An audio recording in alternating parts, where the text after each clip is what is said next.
अल्लाह की मदद क्यों नहीं आ रही? इसलिए नहीं आ रही क्योंकि हम लड़ रहे हैं आपस में।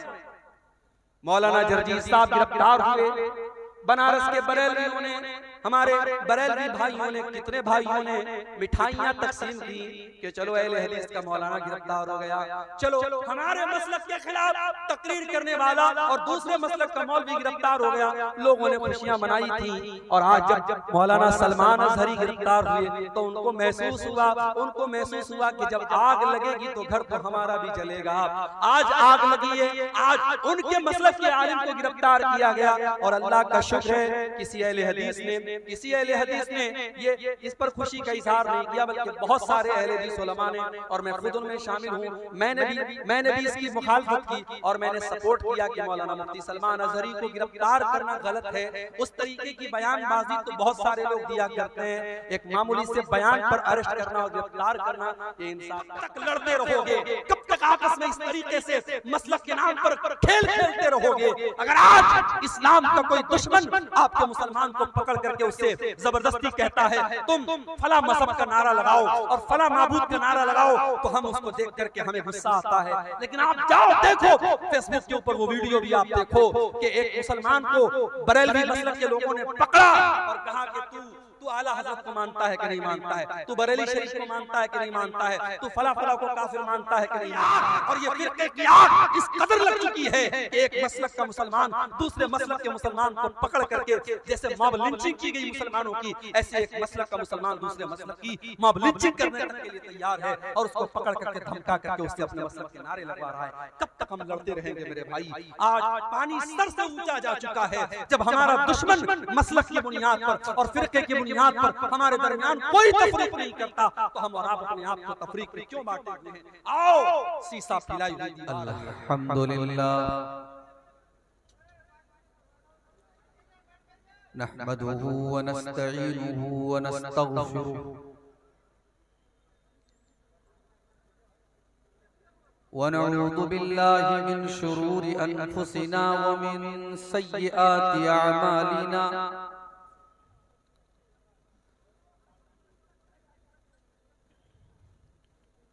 मन यहदिहिल्लाहु फला मुदिल्ल लहु व मन युद्लिल फला हादिय लहु। व अशहदु अन ला इलाहा इल्लल्लाहु वहदहु ला शरीक लहु व अशहदु अन्न मुहम्मदन अब्दुहु व रसूलुहु। या अय्युहल्लज़ीना आमनु तक़ुल्लाहा हक़्क़ तुक़ातिही व ला तमूतुन्न इल्ला व अंतुम मुस्लिमून। या अय्युहन्नासु इत्तक़ू रब्बकुमुल्लज़ी ख़लक़कुम मिन नफ्सिन वाहिदा व खलक़ मिन्हा ज़ौजहा व बत्थ मिन्हुमा रिजालन कसीरन व निसाअ।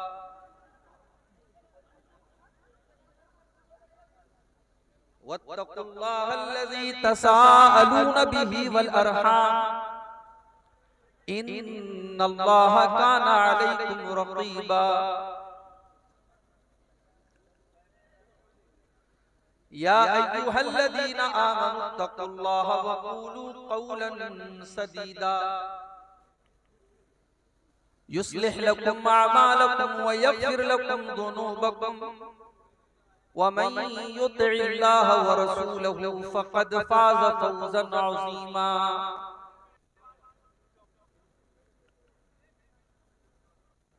अम्मा बअदु फ़इन्न ख़ैरल हदीस किताबुल्लाह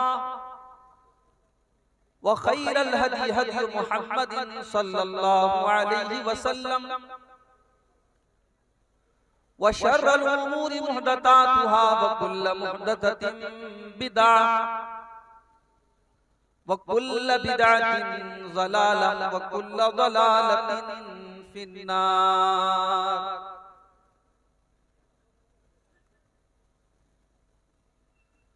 अऊज़ु बिल्लाहि मिनश शैतानिर रजीम। बिस्मिल्लाहिर रहमानिर रहीम। या अय्युहल्लज़ीना आमनू इन तंसुरुल्लाह यंसुरकुम व युसब्बित अक़दामकुम।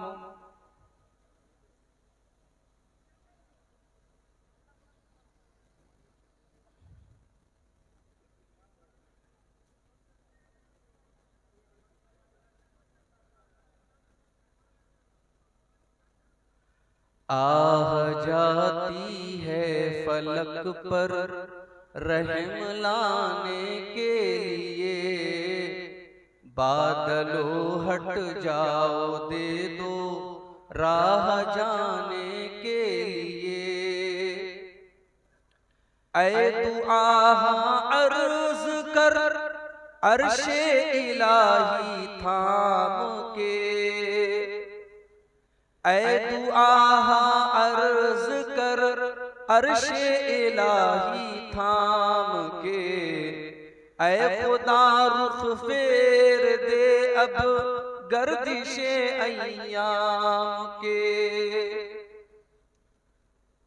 तू न अपने आईने करम को भूल जा, ऐ खुदा तू अपने आईने करम को ना भूल जा।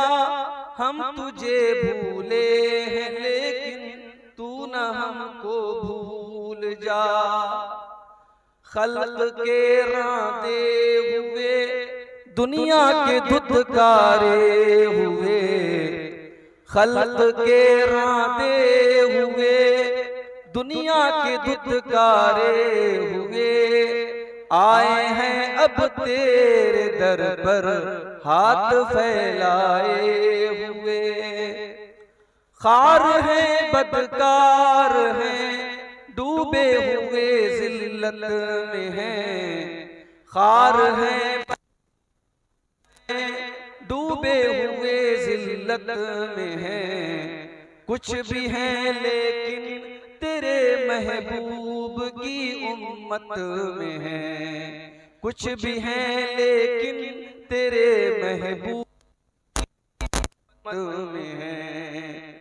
हक परस्तों की अगर की तूने दिल जोई नहीं, हक परस्तों की अगर की तूने दिल जोई नहीं। ताना देंगे बुत के मुस्लिम का खुदा कोई नहीं। देंगे बुत के मुस्लिम का खुदा।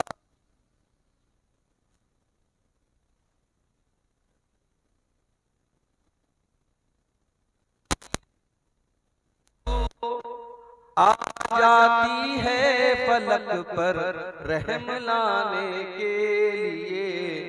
बादलों हट जाओ दे दो राह जाने के लिए। बादलों दे बादलों हट जाओ दे दो राह जाने के लिए। सदर मुहतरम उलमाए किराम, मुहतरम बुजुर्गों, नौजवान साथियों, पर्दा नशीन माँ और बहनों, प्यारे बच्चों, रात के तकरीबन 1:30 बज रहे हैं और जैसा कि मुझे बताया गया था कि प्रोग्राम चूंकि सर्दी का मौसम अभी खत्म नहीं हुआ है, प्रोग्राम 12-1 बजे तक खत्म हो जाएगा। लेकिन 12 बजे के करीब तो मैं आपके इलाके में पहुंचा और जब मैं यहां पहुंचा तो यहां आपके पूर्व सांसद पप्पू यादव साहब का बयान और उनकी गुफ्तगू चल रही थी और उसके बाद आपने बंगला जुबान में भी एक तकरीर समाअत की और अब मैं आपके सामने हाजिर हुआ। ये आज के प्रोग्राम का आखिरी खिताब है और सर्दी के बावजूद, ठंडी ठंडी हवाओं के बावजूद जो भाई बहन माँ अभी तक इस पिंडाल के नीचे मौजूद हैं, मैं उन सब के जज्बे की दाद देता हूँ उनकी हिम्मत को सलाम करता हूं और उन सब के हक में ये दुआ करता हूं कि अल्लाह ताला आपका हम सबका इस जलसे में आना, तकरीरों को सुनना, कुरान और हदीस की बातों को सुनना सुनाना, अल्लाह ताला इसको क़यामत के दिन हमारी नेकियों में लिख दे। अल्लाह इस नेकी के एवज़ हम सबकी मग़फ़िरत फरमाए। और आज का ये प्रोग्राम जिस मकसद के लिए हुआ है, जिस इदारे के ताउन के लिए आज का इदारे के ताउन के लिए ये प्रोग्राम हो रहा है, अल्लाह ताला इस इदारे का हम सबको आगे बढ़ करके अपनी हैसियत के मुताबिक हम सबको बढ़ चढ़ करके इस इदारे का ताउन करने की भी तौफीक दे। और जिन भाइयों ने, माओ बहनों ने अब तक इसमें हिस्सा नहीं लिया है, मैं उनसे गुजारिश करूंगा, क्योंकि मौलाना नूरुल इस्लाम साहब ने भी मुझको बताया और मौलाना अबुल कासिम बिजली साहब ने भी बताया कि ताउन जो उम्मीद थी और जो तवक्को थी वैसा नहीं हुआ है। मैं आप सबसे गुजारिश करता हूँ, सीमांचल का ये प्रोग्राम जो और जलसे होते हैं उन्हीं जलसों की तरह इस जलसे का मकसद भी इदारे की तरक्की और का ताउन है। आप इस मकसद को न भूलें और यहाँ आए हैं तो जरूर इस इदारे का बढ़ चढ़ करके इसका ताउन करें, इसमें दान दें, चंदा दें। अल्लाह ताला आप सबको इसकी तौफीक अता फरमाए। मेरे भाई, मुझे जलसे वालों ने आज के लिए कोई टॉपिक, कोई विषय, कोई मौजू नहीं दिया, मेरे ऊपर छोड़ दिया कि आप जो मौजू समझे मुनासिब उस पर गुफ्तगू करें। और मुझे इस वक्त जो सबसे अहम टॉपिक और सबसे अहम उन्वान इस पर इस वक्त हम सबको गौर करने की जरूरत है, मुल्क के हालात को सामने रख करके अगर कोई मौजू हमें समझ में आता है तो वो ये है कि अल्लाह की मदद कब आए। हम और आप देख रहे हैं कि हमारी मसाजिद का मामला कहां तक पहुंच चुका है। अब सिर्फ 3 मस्जिदों की बात नहीं रह गई, अब इस्लाम दुश्मन ताकतों की निगाहें इस मुल्क की हजारों मस्जिदों की तरफ है और उन्हें एक बहुत अच्छी नजीर मिल चुकी है, एक बहुत अच्छी मिसाल मिल चुकी है। उनकी हिम्मत और हौसले बहुत बुलंद हैं और आने वाला वक्त हमारे लिए बड़ा चैलेंजिंग है मेरे। फिर हम ये भी देख रहे हैं कि आज मुल्क में 2 तरीके के कानून चल रहे हैं। एक जुर्म एक कम्युनिटी का इंसान करता है, उसके ऊपर बहुत हल्का केस होता है, पुलिस और प्रशासन उसको लेकर के बहुत ज्यादा टाइट नहीं होता। वही जुर्म और वही काम अगर दूसरी कम्युनिटी का कोई इंसान करता है, और मैं खुल के कहूं अगर वही काम मुसलमान अगर करता है तो बहुत बड़ा अपराध बन जाता है। और अब तो हालात ये हैं कि शायद दुनिया की तारीख में कभी ऐसा इंसाफ नहीं देखा गया कि जुर्म कोई करे और उसकी सजा उसके पूरे घर वालों को, उसके छोटे छोटे बच्चों को बेघर कर दिया जाए, उसके घर की औरतों को बेघर कर दिया जाए। जिस घर और मकान को बनाने में इंसान का खून पसीना सर्फ होता है, इंसान की गाड़ी कमाई खर्च होती है, पल भर में उसके उस घर को मेरे भाइयों वीरान कर दिया जाता है और चटियल मैदान कर दिया जाता है। इंसाफ का ये नमूना इस वक्त अपने मुल्क में, ये मुल्क मेरे भाइयों हमारा। और किसी शायर ने बड़ी सच्ची बात कही थी, हम खून की किस्तें तो कई दे चुके लेकिन ऐ अर्ज़ वतन कर्ज तेरा अब भी अदा नहीं होता, ऐ अर्ज़ वतन अब भी तेरा कर्ज अदा नहीं हो रहा है। हम खून की बहुत सारी किस्तें तेरे ऊपर निछावर कर चुके हैं। बहुत सारे हमारे, कोई ब्रिगेडियर उस्मान था, कोई कैप्टन अब्दुल हमीद था, और कोई हमारा, कितने हमारे मुसलमानों के नौजवान सरहदों पर जिन्होंने अपनी जानें गंवा दी इस मुल्क की हिफाजत के लिए। और आज इस मुल्क में उस मुसलमान से ये कहा जाए कि ये मुल्क तेरा नहीं है, इस मुल्क में तेरा कोई काम नहीं है, तू अजान नहीं दे सकता, तू नमाज नहीं पढ़ सकता, तू अपने दीन और ईमान पर कायम नहीं रह सकता। ये सवाल आज उस मुसलमान से किया जाता है। मेरे भाइयों, बड़ी नाजुक घड़ी है। जरा तारीख के पन्ने उल्टो, 1400 साल पहले चलो, अभी मोहम्मद रसूलुल्लाह अरब की धरती पर नहीं आए हैं, अभी अल्लाह के आखिरी नबी दुनिया में उनका जन्म नहीं हुआ है। आपके जन्म से 40 या 50 दिन पहले यमन का एक बादशाह है, उसका नाम अब्रहा है। उसको मालूम हुआ कि अरब की धरती पर खाने काबा नाम की एक बिल्डिंग है, एक इमारत, और उस खाने काबा का तवाफ लोग करते हैं, लोग हज करते हैं, लोग उम्रा करते हैं। उसने अपने यमन की राजधानी सना के अंदर बहुत बड़ा उसने इमारत बनवाई, स्ट्रक्चर बनवाया, और हुक्म दिया कि आज के बाद यमन के लोग उनको हज करना होगा, उनको उम्रा करना होगा, वो खाने काबा नहीं जाएंगे, वो मक्का नहीं जाएंगे, वो मेरे इस बनाए हुए घर घर का तवाफ करेंगे और यहाँ आकर के वो अपनी इबादत करेंगे। वो अब्राहा ईसाई था, क्रिश्चियन, लेकिन खाने काबा का एहतराम उन मुशरिकों के दिल में भी था। वो मुशरिक थे, वो बुतों के पुजारी थे, मगर खाने काबा के बारे में उनका यह अकीदा था ये अल्लाह की इबादत का पहला घर है। ये इब्राहीम अलैहिस्सलाम ने इस घर को बनाया है, और इब्राहीम अलैहिस्सलाम से पहले भी ये घर मौजूद था। ये धरती पर अल्लाह की इबादत का पहला घर है। लोगों ने अब्राहा के बनाए हुए उस नकली काबा का तवाफ करना तो बड़ी दूर की बात है, और उसकी ज़ियारत करना तो बड़ी दूर की बात है। लोगों ने इतनी इंसल्ट की कि उसके उस इमारत के अंदर जाकर के उन्होंने पाखाना कर दिया, पेशाब कर दिया, गंदगी। अब्राहा को तैश आया, गुस्सा आया। उसने ये नहीं पता करवाया इस मेरे बनाए हुए स्ट्रक्चर में किसने पाखाना किया, किसने पेशाब किया, किसने गंदगी की। उसने कहा कि अब मैं खाने काबा को ही मिटा डालूंगा, न रहेगा बांस न बजेगी।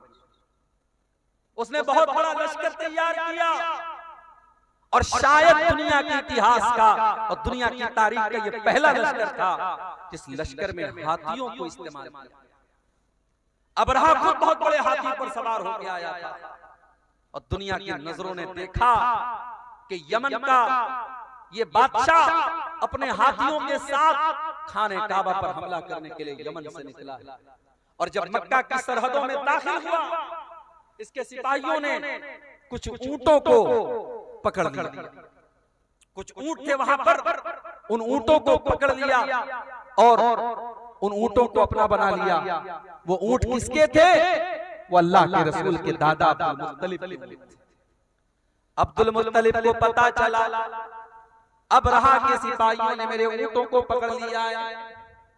अब्दुल मुत्तलिब आते और अब्राहा से कहते हैं, अब्राहा मेरे ऊंट मुझे वापस कर दो।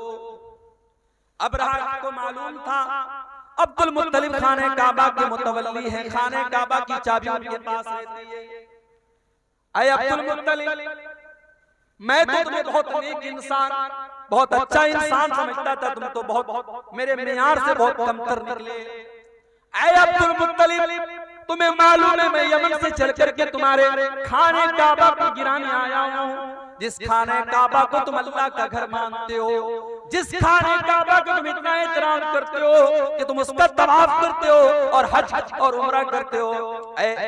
अब्दुल मुत्तलिब, उस खाने काबा की तुमको कोई चिंता नहीं है और तुम अपने ऊंटों को मेरे पास लेने के लिए आए हो। इसका मतलब ये हुआ कि तुम्हें अपने ऊंटों से ज्यादा प्यार है, तुम्हें खाने काबा से कोई प्यार नहीं। अब जरा जवाब सुनना अब्दुल मुत्तलिब। अब्दुल मुत्तलिब मुसलमान नहीं थे, उसी अपने खानदान के मजहब पर थे, अपने बाप दादा के मजहब पर थे, बुत परस्ती वाले मजहब पर थे, इस्लाम पर नहीं थे। लेकिन उन्होंने जो जवाब दिया वो जवाब बड़ा माकूल जवाब। कहा मैं ऊंटों का मालिक, ऊंटों की हिफाजत मेरे जिम्मे थी, इसलिए मैं अपने ऊंट लेने आया। जहां तक खाने काबा की बात है, इन्न लहू रब्बन यहमीही, इस खाने काबा का एक परवरदिगार है, एक रब है, वो अपने घर की हिफाजत करना जानता है, मुझे उसकी चिंता करने की जरूरत है। और फिर चश्मे फलक ने वो मंजर भी देखा। अब्राहा अपने हाथियों से जब इशारा करता है, हाथी शाम का रुख करने के लिए तैयार है, हाथी जो है यमन की तरफ वापस जाने के लिए तैयार है, हाथी तीनों डायरेक्शन में जाने के लिए तैयार है, मगर हाथी को जब ये कहा जाता है तू खाने काबा की तरफ चल, हाथी 1 इंच चलने के लिए तैयार, 1 इंच हाथी आगे बढ़ने को तैयार। उसके बाद दुनिया की नजरों ने ये देखा, हाथियों पर आए हुए उस लश्कर का खात्मा करने के लिए अल्लाह ताला ने बारूद नहीं बरसाया, अल्लाह ताला ने तोप के गोले नहीं बरसाए, अल्लाह ताला ने फरिश्तों की फौज को नहीं भेजा, बल्कि अल्लाह ने कैसे अपना अज़ाब नाज़िल फरमाया, अलम तरा कैफ़ फ़अल रब्बुका बिअस्हाबिल फील। ऐ नबी, क्या आपने देखा कि अल्लाह ताला ने हाथी वालों के साथ क्या किया? अलम यजअल कैदहुम फी तज़लील। ऐ नबी, वो तो बहुत बड़ी बड़ी चालें और बहुत बड़ी बड़ी प्लानिंग बना करके आए थे, अल्लाह ने उनकी सारी प्लानिंग को नाकाम कर दिया। व अरसला अलैहिम तैरन अबाबील, और अल्लाह ताला ने उनके ऊपर चिड़ियों का झुंड भेज दिया, छोटी छोटी चिड़ियां उनके ऊपर भेज दी, तरमीहिम बिहिजारा, जो अपने चोंच में और अपने पंजों में छोटी छोटी चने के बराबर की कंकरियां उनके ऊपर गिराती चली जाती थी, और वो छोटी छोटी कंकरियां एटम बम बन करके उनके ऊपर बरसती चली जाती थी। जिसके ऊपर वो पत्थर गिरता था, वो कंकरी गिरती थी, वो वहीं पर मर करके खत्म हो जाता था। फजालहु कासिम माकूल, अल्लाह ताला के हुक्म से वो इतने बदबख्ती के साथ उनका खात्मा हुआ, कासिम माकूल, जैसे खाया हुआ चारा हो। जैसे गाय और बकरी को आपने देखा होगा, जब वो चारा को खा लेता है और कभी कभी उसके मुंह से वो बचा हुआ चारा निकलता है, उस चारे की तरह उनकी डेड बॉडी पड़ी थी, उनकी सड़ी हुई लाशें पड़ी थी, उनकी टूटी फूटी लाशें पड़ी थी। अल्लाह को अपने घर को बचाना था तो उसने परिंदों को भेजा था, छोटी छोटी चिड़ियों को भेजा। मेरे भाइयों, आज क्यों नहीं आ रहा है परिंदों का लश्कर? आज क्यों नहीं आ रही अल्लाह की मदद? क्या ये सवाल हमारे और आपके दिमाग में नहीं पैदा? बिल्कुल पैदा होता है। और जो नज़्म मैंने पढ़ी अभी आपके सामने खुतबे के बाद, उस नज़्म के आखिरी शेर में भी यही शिकवा किया है शोरिश काश्मीरी ने। हक परस्तों की अगर की तूने दिल जोई नहीं, ताना देंगे बुत के मुस्लिम का खुदा कोई नहीं। आए अल्लाह, क्या ये दौर भी देखना था कि ला इलाहा इल्लल्लाह और अल्लाहु अकबर की सदाओं के ऊपर आज शिर्क और कुफ्र की सदाएं भारी पड़ती हुई नजर आ रही हैं। आए अल्लाह, आज तेरे घर के ऊपर, तेरी मस्जिद के ऊपर, तेरी इबादत खाने के ऊपर है अल्लाह आज शिर्क के अड्डे बनाए जा रहे हैं, आए अल्लाह बुत खाने बनाए जा रहे हैं। आए अल्लाह, क्या ये दिल भी देखना था हक परस्तों की? है अल्लाह, अगर तूने मदद न की, कल दुनिया कहेगी मुसलमानों तुम्हारा खुदा कहाँ चला गया। ये शायर ने बड़ा सच्चा शिकवा किया है। मेरे भाइयों, हमें तो शिकवा है अपने परवरदिगार से, मगर हमारे रब का भी हमसे एक शिकवा। और आज यही मेरा मौजू है कि अल्लाह की मदद क्यों नहीं आ रही? कौन सी ऐसी चीजें हैं जिसकी वजह से आज अल्लाह की मदद नहीं आ रही है? दुआओं में तो कोई कमी नहीं हो रही, यहां से लेकर मक्के तक दुआएं हो रही हैं, इमाम हरम दुआ कर रहे हैं, तहज्जुद में न जाने कितने मुसलमान दुआएं कर रहे हैं। दुआएं तो बहुत हो रही हैं, दुआओं में असर क्यों नहीं है? मेरे भाइयों, अल्लाह की मदद क्यों नहीं है? इस सवाल का जवाब कुरान में दे। जो आयत करीमा मैंने आपके सामने पढ़ी है, सूरह मोहम्मद की आयत है, और अल्लाह ताला इस आयत में अपने नबी के सहाबा से कह रहा है, या अय्युहल्लज़ीना आमनू इन तंसुरुल्लाह यंसुरकुम व युसब्बित अक़दामकुम। ऐ ईमान वालों, अगर तुम अल्लाह की मदद करोगे। अब यहाँ एक चीज और नोट कर लीजिए, हमारी इतनी औकात नहीं कि हम अल्लाह की मदद कर सकते। ना ना, अल्लाह की मदद का मतलब क्या है भाई? अल्लाह क्या हमारी मदद का मोहताज है? नहीं, मदद तो छोड़ दो। अगर कोई नमाजी, कोई ज़कात देने वाला, कोई रोजा रखने वाला, कोई हज करने वाला, कोई उम्रा करने वाला, अगर ये समझता है कि उसकी इबादत से अल्लाह को कोई फायदा पहुंच रहा है, अल्लाह का कोई भला हो रहा है, या अल्लाह को कोई फैज़ पहुंचा रहा है, अपने दिमाग से ये कीड़ा निकाल। अल्लाह के नबी फरमाते हैं, अल्लाह ताला कहता है, या इबादी, ऐ मेरे बंदो, लौ अन्ना अव्वलकुम व आखिरकुम व इंसकुम व जिन्नकुम कानू अला अत्का कल्बि रजुलिन वाहिदिन मिनकुम।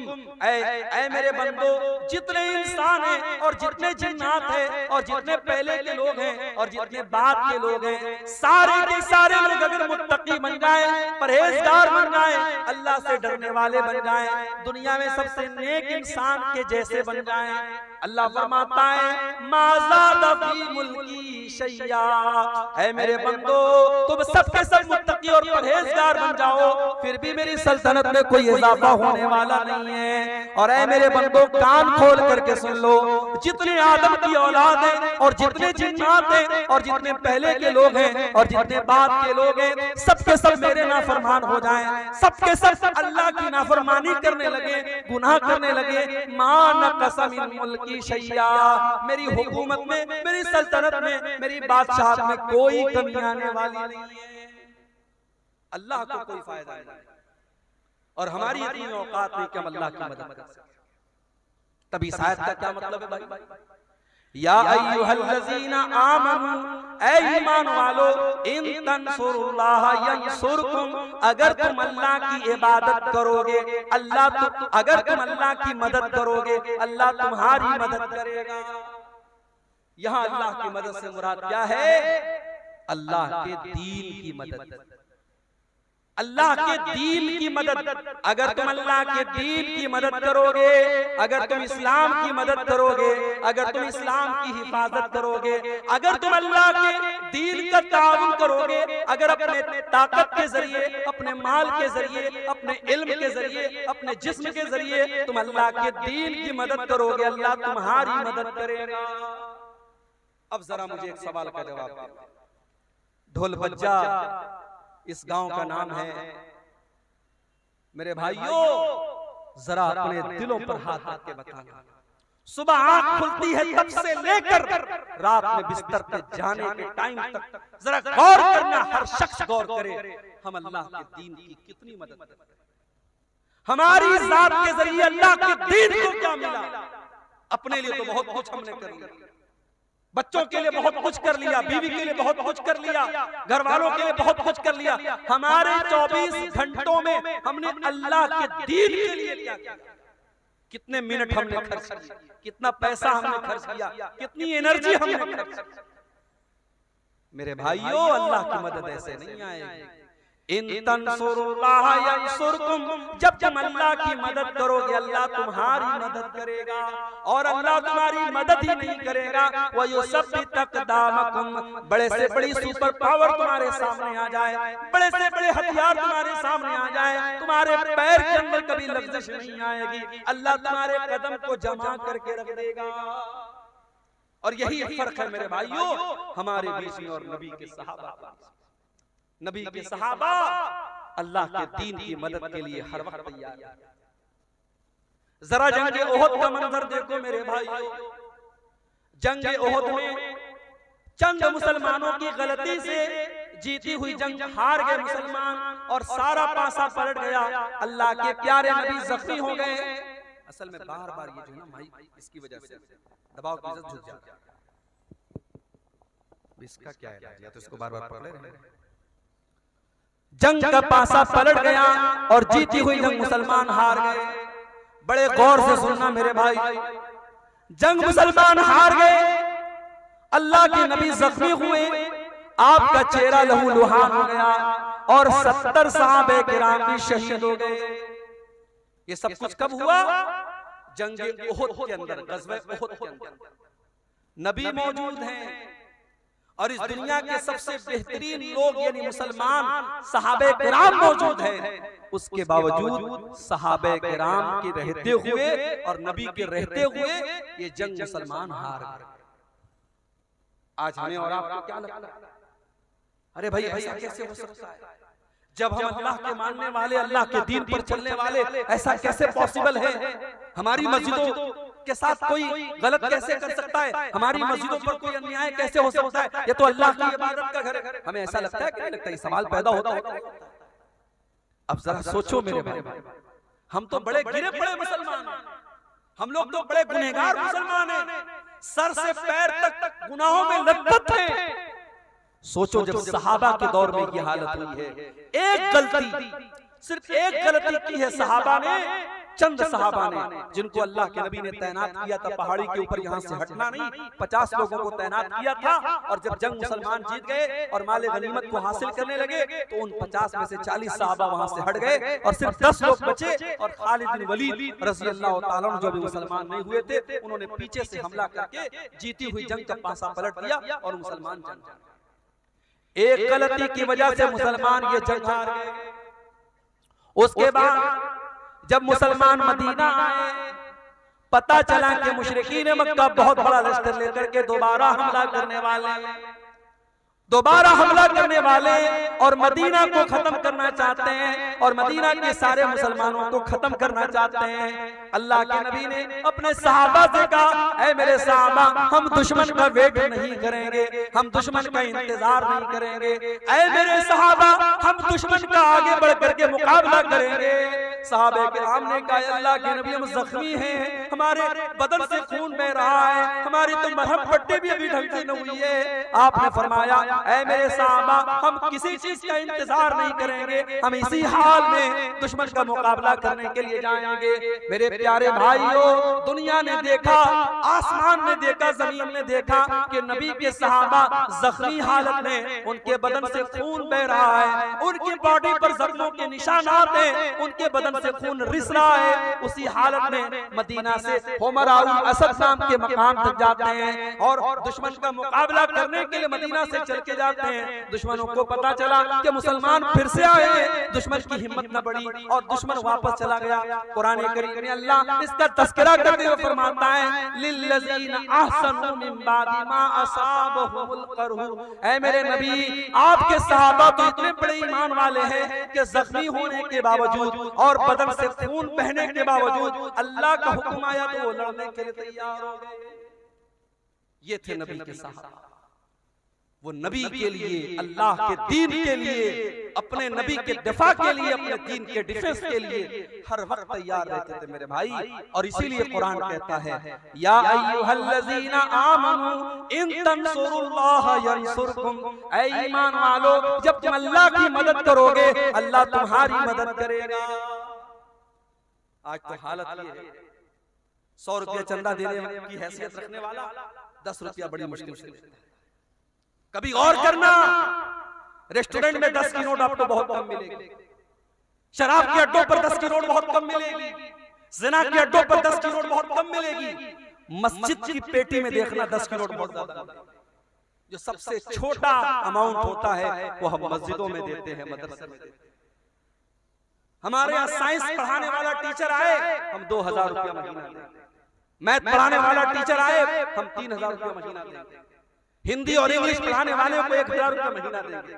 और बेचारे मौलवी साहब और हाफिज साहब कुरान पढ़ाने के लिए आएंगे तो हम मोल भाव करेंगे, हाफिज साहब 500 रुपया ले लीजिए। कुरान और दीन के इल्म की वैल्यू हमने घटा के रखी है। इंग्लिश मीडियम के नाम पर हमारी जेबों से 2-2 हजार रुपए फीस निकल जाती है और मदरसे में कहीं 100 रुपए फीस लग जाए तो हम ताना मारते, साहब मदरसे वाले भी 100 रुपए फीस। दीन की वैल्यू को हमने कम कर दिया, दीन की अहमियत हमारी नजरों में हमने हकीर कर दिया। और आज हालात ये हैं, दीन को सारी दुनिया में तमाशा बना कर। मेरे प्यारे साथियों, जंगे तबूक का मौका याद करो, जंगे तबूक का मौका याद करो। गर्मी का मौसम है, मई जून का महीना है, खजूरों के पकने का टाइम है। अल्लाह के नबी अपने सहाबा से कहते हैं, ऐ मेरे सहाबा, हमको तबूक के लिए जाना है, हमको 700 किलोमीटर लंबा सफर करना है। ऐ मेरे सहाबा, मेरे पास हथियार नहीं है, मेरे पास सवारी नहीं है। ऐ मेरे सहाबा, तुम ताउन करो, तुम दान दो, तुम चंदा दो। ऐ मेरे सहाबा, मैं तुम्हें जन्नत की गारंटी देता हूँ। सहाबे किराम ने अपनी अपनी हैसियत के मुताबिक अपनी अपनी ताकत के मुताबिक बढ़ चढ़ करके ताउन करना शुरू किया। उस्मान गनी ने बहुत सारे ऊंट भी दे दिए, बहुत सारे घोड़े भी दे दिए और 1000 सोने के सिक्के भी दे दिए। बहुत सारे सहाबा गरीब थे, मजदूर थे, मजदूरी किया करते थे, कोई 1 मुट्ठी कोई 2 मुट्ठी गेहूं ला रहा है, जौ ला रहा है। ऐ अल्लाह के प्यारे नबी, मैं ये मेहनत करके मजदूरी करके ये लाया हूं, ऐ अल्लाह के नबी इसको ले लीजिए। अल्लाह के नबी सबका चंदा ले लेते थे, सबका दान ले लेते थे। इतने में हजरत उमर फारूक उनके दिल में तमन्ना पैदा हुई, हमेशा नेकी के मामले में अबू बकर का नंबर सबसे आगे रहेगा। आज उमर का नंबर आगे रहेगा, आज उमर आगे बढ़ते दिखते। उमर फारूक अपने घर आते हैं, अपने सारे घर के माल को इकट्ठा करते हैं और सारे माल को 2 हिस्सों में डिवाइड करते हैं और आधे माल को घर छोड़ते हैं और आधे माल को बोरे में पैकेट में पैक करते हैं और नबी अकरम के पास लाके रख देते हैं। अल्लाह के नबी पूछते हैं, माँ अब क़ैतल अहलिक, ऐ उमर घर वालों के लिए कुछ छोड़ के आए हो कि नहीं आए हो? हजरत उमर कहते हैं, अल्लाह के नबी आप फिक्र न करें, अब तो लहुम निस्फा, मैं आधा लाया हूं और आधा छोड़ के लाया हूं, आधा लाया हूं आधा छोड़ के लाया हूं, आप चिंता न करें, आप चिंता करें। अब हजरत उमर इंतजार कर रहे हैं, अब देखें अबू बकर सिर्फ क्या लाते। हजरत अबू बकर भी थोड़ी देर में आए, उन्होंने भी अपने सामान का झोला ला करके रख दिया। नबी ने पूछा, माँ अब क़ैतल अहलिक, ऐ अबू बकर तुमने घर वालों के लिए क्या छोड़ा है? ओ लोगों, अबू बकर की जुबान पर क्या जवाब आया? अबू बकर की जुबान पर क्या जवाब आया? शायर कहता है नबी ने जो पूछा कि क्या साथ लाए तो सिद्दीक़ अकबर के होठों पे आया, वहां मालो दौलत की क्या है हकीकत, जहां जानू दाने को दिल चाहता है। अबू बकर सिद्दीक़ कहते हैं, अब क़ैतुल्लाह व रसूलहू, ऐ अल्लाह के नबी मैं अपने घर वालों के लिए अल्लाह को छोड़ के आया हूँ, उसके रसूल को छोड़ के आया हूँ। ऐ अल्लाह के नबी मैं घर में कुछ भी नहीं छोड़ा, मैंने घर में झाड़ू लगा दिया, मैं सब लेके आया हूँ। आज अल्लाह के दीन को मेरे माल की जरूरत है। ऐ अल्लाह के नबी अपने घर में कुछ छोड़ के नहीं आया। ये नबी के सहाबा। मेरी प्यारी माँ और बहनों, आज वो जज्बा हमारे और आपके अंदर नहीं। अल्लाह की मदद कहां से आएगी? हमारी जिंदगियों में दीन की कोई हैसियत नहीं। हमारी 24 घंटे में हम अगर गौर करें, हम दीन के लिए कितनी मेहनत कर रहे हैं और दीन के लिए हम क्या कर रहे हैं मेरे भाइयों, हम कुछ नहीं कर रहे हैं। अल्लाह का वादा तो सीधा सीधा है, इन तंसुरुल्लाह यंसुरकुम, जब तुम अल्लाह के दीन की मदद करोगे अल्लाह तुम्हारी मदद करेगा। गज़वे उहद का वो मंजर भी याद करो मेरे। एक औरत आती है, बताया गया तेरा भाई शहीद हो गया, तेरा बाप शहीद हो गया है, तेरा शौहर शहीद हो गया है। बाप के मरने की खबर सुनी, भाई के मरने की खबर सुनी, शौहर के मरने की खबर सुनी, सारी मुसीबतों पर सब्र कर लिया और फिर कहती है, ओ लो ठीक है, मेरे बाप का इंतकाल हो गया, मेरा भाई शहीद हो गया, मेरा शौहर शहीद हो गया, मुझे ये बताओ कि अल्लाह के रसूल का क्या हाल है? लोगों ने कहा अल्लाह के रसूल बिल्कुल सही सलामत है। उसने कहा नहीं, जब तक मैं अपने नबी का दीदार न कर लूं, जब तक मैं अपने नबी को देख न लूं, मुझे चैन नहीं मिल सकता। लोगों ने दीदार कराया, लोगों ने दिखाया, देखो ये अल्लाह के नबी है। जब अल्लाह के नबी को देखती है तो क्या कहती है, कुल्लु मुसीबतिन बादक जलल या रसूल अल्लाह, ऐ अल्लाह के नबी आपके रहते हुए सारी मुसीबतें मेरे लिए आसान है। ऐ अल्लाह के नबी आप जिंदा हैं, आप सही सलामत हैं, मुझे बाप के जाने का, मुझे भाई के जाने का, मुझे शौहर के जाने का कोई दुख नहीं है। अल्लाह के दीन के लिए अपना सब कुछ कुर्बान करने का जज्बा था मेरे भाइयों सहाबा के अंदर। वो जज्बा हमारे अंदर नहीं है। जब तक ये जज्बा हम पैदा नहीं करेंगे, हम और आप अल्लाह की मदद के हकदार नहीं। आज तो हालत ये है, नौजवान है, पैसा कमा रहा है, अच्छा पैसा कमा रहा है, बिल्डर है, अच्छी खेती बाड़ी है, उसके पास लाखों का मालिक। उससे कहो भाई हज कर ले, उम्रा कर, कहता अरे मौलवी साहब अभी कितनी उम्र है, अभी 40 साल का हूं, हज कर लूंगा दाढ़ी रखनी पड़ जाएगी, हज कर लूंगा 5 टाइम की नमाज पढ़नी पड़ेगी, हज कर लूंगा चोरी बेईमानी नहीं कर पाऊंगा, लोग कहेंगे हाजी साहब के सब काम करता है, अभी थोड़ा गुलछर्रे उड़ा लेने, 50-60 साल के हो जाएंगे, फिर हज भी कर लेंगे, उम्रा भी कर लेंगे। मुझे बताओ 40 साल वालों, क्या तुम लिखवा के लाए हो कि तुम 50 साल तक जिंदा रहो? क्या इस बात की गारंटी है कि तुम्हें आइंदा कोई बड़ी बीमारी नहीं? इतनी छोटी सी उम्र में मैंने अपनी आंखों से देखा है मेरे भाइयों, अपनी आंखों से देखा है कितने नौजवानों को अपनी आंखों से देखा है कोई एक्सीडेंट में मारा गया, कोई घर से निकला था सैर और तफरीह करने के लिए, मेरी वाइफ मेरी अहलिया के खाला का बेटा था, हाफिज कुरान था, बड़ा नेक बच्चा था, आलिम भी था, घर से निकला था, बकरीद का मौका था, ईद उल अज़हा का मौका था, और अगर मेरी याददाश्त धोखा नहीं खा रही शायद चौथा दिन, दोस्तों के साथ बनारस में वो तफरीह करने के लिए घूमने के लिए बाइक से निकला, और मेरी अहलिया अपने मायके में थी, और उनकी जो खाला थी, जो उस लड़के की माँ थी, वो भी अपनी बहन के घर आई थी, और बकरीद का त्योहार आप जानते हैं खाने पीने का त्योहार है, तरह तरह की डिशेस खाई जा रही हैं। नौजवान लड़का घर से निकला है, त्योहार का टाइम है, बकरीद का मौका है, वो घर से ये सोच करके निकला है कि चलो हम खुशी मनाएंगे, हम थोड़ा दोस्तों के साथ सैर और तफरीह करेंगे। बाइक से वो निकलता है और मुगल सराय रेलवे स्टेशन से करीब में एक ट्रक आती है, और ट्रक का ड्राइवर शायद नशे में रहा हो या नींद के आलम में रहा हो, उसने उसकी बाइक में ऐसी टक्कर मारी है, ऑन द स्पॉट वो लड़का 18-20 साल का वो लड़का इंतकाल कर जाता है, और इतनी बुरी तरीके से एक्सीडेंट होता है, उसके सर का और उसके धड़ का जो हाल होता है वो बयान के बाहर है मेरे भाई। और त्योहार का मौका है जब लाश घर में आती है और माँ बाप उसकी लाश को देखते हैं मेरे भाई, माँ बाप की आंखों से आंसू निकलते हैं। खुशी का त्योहार और खुशी का मौका गम में तब्दील हो जाता है मेरे भाइयों। मौत का फरिश्ता आपसे अपॉइंटमेंट लेकर के नहीं आएगा, आपसे पूछ करके नहीं आएगा कौन सी बीमारी, कौन सा एक्सीडेंट, कौन सी मुसीबत और कौन सा बहाना आपकी जिंदगी के खात्मे की खबर लेके आएगा, आप नहीं कह सकते मेरे भाइयों। नबी अकरम के सहाबा जंगे बद्र का मौका है, हजरत उमैर इब्न हुमाम अंसारी एक नौजवान साहबी हैं, नौजवान साहबी खजूरें खा रहे हैं, और अल्लाह के नबी जंग बद्र में अपने सहाबा को जिहाद की अहमियत बता रहे हैं और अल्लाह की राह में लड़ने की अहमियत बता रहे हैं। अल्लाह के नबी सहाबा से कह रहे हैं, ऐ मेरे सहाबा, ये जंग बद्र का मैदान है, ये जन्नत का मैदान है, उठो और जन्नत को पाने के लिए लड़ पड़ो और अल्लाह की राह में कुर्बानी दे दो। हजरत उमैर इब्न हुमाम कहते हैं, ऐ अल्लाह के नबी, अल्लाह के नबी, क्या जन्नत इतनी बड़ी है कि जन्नत की चौड़ाई आसमान और जमीन के बराबर है? अल्लाह के नबी फरमाते कि हाँ हाँ ऐ उमैर, जन्नत की चौड़ाई तो इतनी है। वो कहते हैं बखिन बखिन, क्या बात है, क्या बात है? अल्लाह के नबी फरमाते हैं, ऐ उमैर तुम ऐसा क्यों कह रहे हो? कहते हैं अल्लाह के नबी, इन्नी लअरजू, मैं उम्मीद करता हूँ कि मैं भी जन्नत में चला जाऊँ।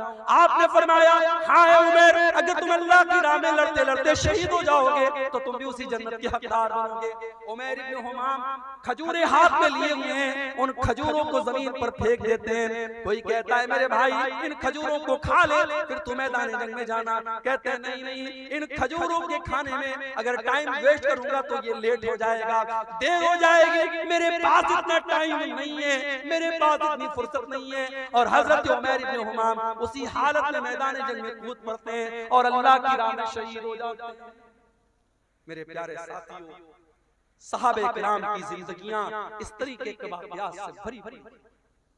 हजरत हंज़ला को देखो, नई नई शादी हुई है और शादी की पहली रात अपनी बीवी के साथ है। हर नौजवान की जिंदगी में शादी की रात बड़ी उमंगों की रात होती है। हजरत हंज़ला अपनी बीवी के साथ हैं, शादी की पहली रात है और सुबह होती है और अल्लाह के नबी की तरफ से जिहाद का ऐलान होता है, जंग के मैदान में जाने का ऐलान होता है। हजरत हंज़ला अपनी बीवी से कहते हैं, ऐ मेरी बीवी, मुझे जंग के मैदान में जाना पड़ेगा। अल्लाह के नबी की तरफ से मुनादी हो चुकी है, ऐलान हो चुका है। उस जमाने की औरतें भी कैसी औरतें थी, आज के दौर की औरतें दीन के नाम पर कोई गैरत नहीं होती। शौहर अगर दीन के नाम पर अपनी बीवी से किसी कुर्बानी का मुतालबा करे तो बीवी दीन के नाम पर कोई कुर्बानी देने को तैयार है। दुनिया के नाम पर हर कुर्बानी तैयार है। अभी मैं भागलपुर से पूर्णिया आ रहा था, 4-5 नौजवान आपके इसी पूर्णिया के, कोई 22 का है, कोई कहीं का है, कोई कहीं का है, देखा सब मुंबई से आ रहे हैं। मुंबई से कहने लगे मौलवी साहब हम लोग मुंबई में रहते हैं, वहां काम करते हैं और महीनों के सालों के बाद हम अपने वतन को लौट रहे हैं, ढेर सारा सामान लेके। बीवी को ये गवारा है कि शौहर मुझसे 6 महीना 7 महीना दूर रहे, मुंबई में रहे, सऊदी में रहे, दुबई में रहे, बीवी को ये सारी आजमाइश और ये सारी कुर्बानी गवारा है। क्यों? क्योंकि शौहर कमा के अल्लाह के दीन के लिए अगर वही शौहर दाढ़ी रख ले तो बीवी कहती है अरे पहले इतने हैंडसम लगते तो तुम दाढ़ी क्यों रख ली, तुमने बेकार। शौहर दीन के लिए अगर अल्लाह की राह में कुछ सदका खैरात कर दे और बीवी का कोई जेवर देने की बात कर दे तो बीवी को तैश आ जाता है। ये आज के दौर की औरतें हैं। मेरे प्यारे साथियों, हजरत हंजला शादी की पहली रात अपनी बीवी से कहते हैं मुझे अल्लाह की राह में जाना है, नबी की तरफ से जिहाद का ऐलान हुआ है। हजरत हंजला की बीवी न चूं करती है न चरा करती, कहती बेशक आप जा सकते। हालांकि उसे पता है हो सकता है मेरा शौहर जिंदा ना आए, हो सकता है मेरे शौहर की लाश आए, हो सकता है मेरे शौहर की शहादत हो जाए, मौत हो जाए, लेकिन वो खुले दिल से इजाजत देती है। जिहादे मोहब्बत की आवाज गूंजी, कहा हंजला ने ये दुल्हन से अपनी इजाजत अगर दो तो जामे शहादत लबों से लगाने को दिल चाहता है। हजरत हंजला उसी हालत में जंग के मैदान में जाते हैं, उनके पास गुस्ल करने का भी टाइम न था, उनके पास पानी के जरिए तहारत हासिल करने का भी टाइम न था। उसी जनाबत की हालत में वो जंग के मैदान में जाते हैं और मेरे भाइयों अल्लाह की राह में शहीद हो जाते हैं। और जंग के बाद जब शहीदों की लाशों को रखा जाने लगता है, अल्लाह के नबी अपने सहाबा से कहते हैं ओ मेरे सहाबा इन्नी लअरा हंजला, ओ मेरे सहाबा मैं हंजला को देख रहा हूँ तग़सिलुल मलाइका कि हंजला को फरिश्ते गुस्ल दे रहे हैं। हंजला जनाबत की हालत में मैदान जंग में आए थे, नापाकी की हालत में मैदान जंग में आए थे, फरिश्ते उनको गुस्ल दे रहे हैं। मेरे प्यारे साथियों, आज अल्लाह के दीन के लिए कुर्बानी देने का जज्बा हमारे अंदर से निकल गया है। अपने बाजुओं को थोड़ा मजबूत करो मेरे भाइयों, अपनी हिम्मत को थोड़ा जुटा लो और अल्लाह के दीन के लिए मेहनत करने का और कुर्बानी देने का जज्बा अपने अंदर पैदा करो। अल्लाह का वादा है या अय्युहल्लज़ीना आमनू इन तंसुरुल्लाह यंसुरकुम, ऐ ईमान वालो जब तक तुम अल्लाह की मदद करते रहोगे अल्लाह तुम्हारी मदद करता रहेगा। व युसब्बित अक़दामकुम, और अल्लाह तुम्हारे कदम को मजबूत कर देगा।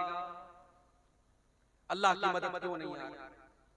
इसलिए नहीं आ रही क्योंकि हम लड़ रहे हैं आपस में। मौलाना जर्जीस साहब गिरफ्तार हुए, बनारस के बरेलवियों ने, हमारे बरेलवी भाइयों ने, कितने भाइयों ने मिठाइयां तकसीम की कि चलो अहले हदीस का मौलाना गिरफ्तार हो गया, चलो हमारे मसलक के खिलाफ तकरीर करने वाला और दूसरे मसलक का मौलवी गिरफ्तार हो गया। लोगों ने खुशियां मनाई थी और आज जब मौलाना सलमान अजहरी गिरफ्तार हुए तो उनको महसूस हुआ कि जब आग लगेगी तो घर तो हमारा भी जलेगा। आज आग लगी है, आज उनके मसलक के आलिम को गिरफ्तार किया गया और अल्लाह का शुक्र है किसी अहले हदीस ने ये इस पर खुशी का इजहार नहीं किया, बल्कि बहुत सारे अहले हदीस उलमा ने, और मैं खुद उनमें शामिल हूँ, मैंने भी इसकी मुखालफत की और मैंने सपोर्ट किया कि मौलाना मुफ्ती सलमान अजहरी को गिरफ्तार करना गलत है। उस तरीके की बयानबाजी तो बहुत सारे लोग दिया करते हैं, एक मामूली से बयान पर अरेस्ट करना और गिरफ्तार करना ये इंसाफ का तकाजा नहीं है। कब तक लड़ते रहोगे? कब तक आपस में इस तरीके से मसलक के नाम पर खेल खेलते रहोगे? अगर आज इस्लाम का कोई दुश्मन आपके मुसलमान को पकड़ करके उससे जबरदस्ती कहता है तुम फला मजहब का नारा लगाओ और फला माबूद का नारा लगाओ, तो हम उसको देख करके हमें गुस्सा आता है। लेकिन आप जाओ देखो फेसबुक के ऊपर वो वीडियो भी आप देखो कि एक मुसलमान को बरेलवी मसलक के लोगों ने पकड़ा और कहा कि तू तू आला हजरत को मानता है कि नहीं मानता है, तू बरेली शरीफ को मानता है कि नहीं मानता है, तू फला फला को काफिर मानता है कि नहीं मानता है। ये मसलक की आग और ये फिरके की आग इस कदर लग चुकी है, एक मसलक का मुसलमान दूसरे मसलक के मुसलमान को पकड़ करके, जैसे मॉब लिंचिंग की गई मुसलमानों की, ऐसे एक मसलक का मुसलमान दूसरे मसलक की मॉब लिंचिंग करने के लिए तैयार है और उसको पकड़ करके धमका करके उससे अपने मसलक के नारे लगवा रहा है। कब तक हम लड़ते रहेंगे मेरे भाई?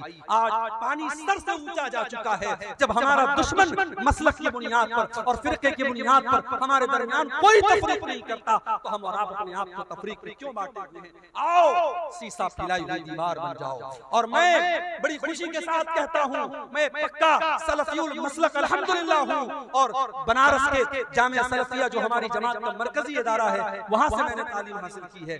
लेकिन आज अल्लाह का शुक्र है, फेसबुक के ऊपर आप देख लें, यूट्यूब के ऊपर आप देख लें, बड़ी तादाद में हमारे बरेलवी भाई, हमारे देवबंदी भाई भी मेरी तकरीरों को सुनते हैं।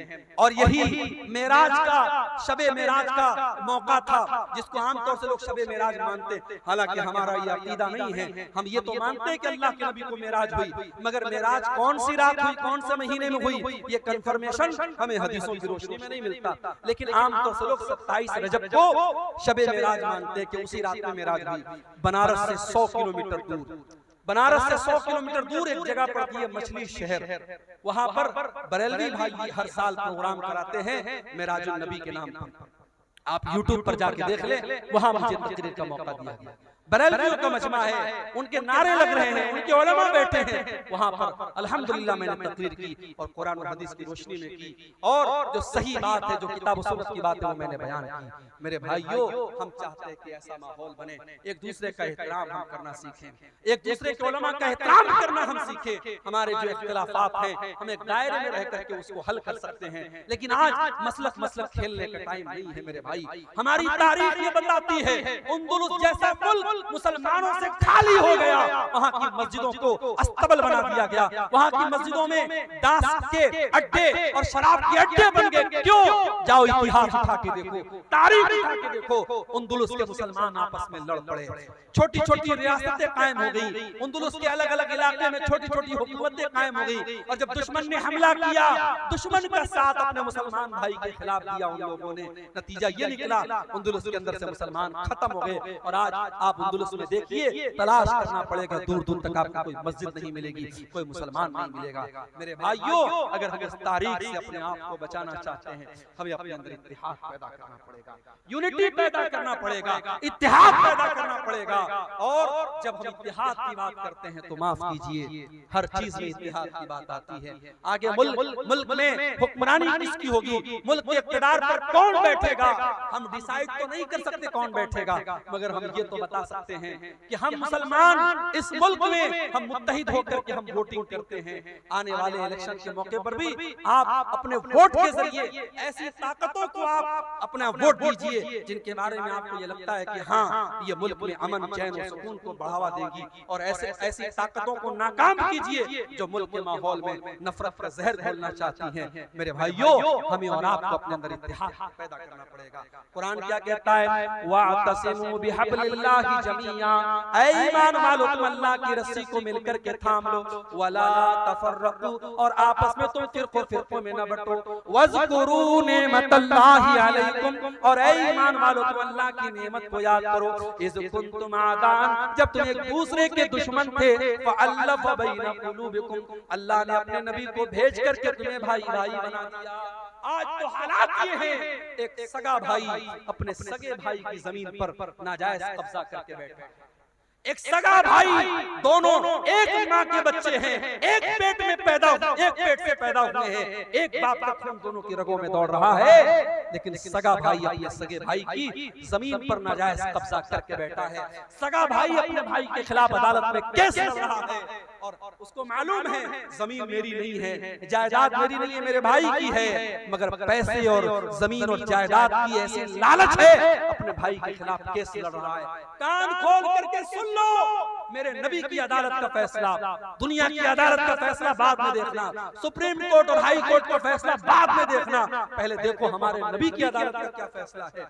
अल्लाह के नबी फरमाते हैं कि दो लोग मेरे पास आते हैं, अपना केस लेकर, और एक आदमी की बात सुन करके मैं फैसला कर देता हूँ, क्योंकि मैं इंसान हूँ, मुझसे भी गलती हो सकती है। हो सकता है एक इंसान चिकनी चुपड़ी बातें करता हो, दूसरा इंसान अपनी बात ढंग से पेश न कर पाया हो। कान खोल करके सुन लो। अल्लाह के नबी फरमाते हैं, अगर मैंने फैसला गलत कर दिया, जिसकी जमीन नहीं थी, जिसकी जायदाद नहीं थी, जिसका हिस्सा नहीं था, उसको मैंने दे दिया, फइन्नमा अक़तउ लहू क़िताअतम मिनन नार।